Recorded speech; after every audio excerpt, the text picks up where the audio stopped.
ស្ដីបងសុំ Americano អូខេ Americano មួយ អីអត់មាន Americano ចឹងទេ Americano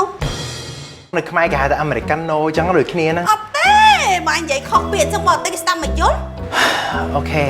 អញ្ចឹងបងយក Americano មួយហើយយកមួយទៀត ចឹងសុំ Frappuccino មួយទៀតមក បងទៅយកត្រូវពាក្យគេបងមកពីអ៊ីតាលីអញ្ចឹងបងត្រូវតែហៅថា Frappuccino ហ៎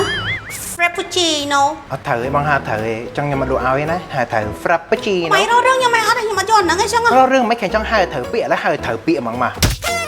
សុំ croissant មួយ អាហ្នឹងមកពីបារាំងបងមិនក្រសងអញ្ចឹងត្រូវ croissant croissant croissant អត់ត្រូវអត់លក់ឲ្យយកផ្សេង សុំ macaron អាហ្នឹងក៏បារាំងដូចគ្នាដែរអញ្ចឹង macaron macaron មិនអត់ទេ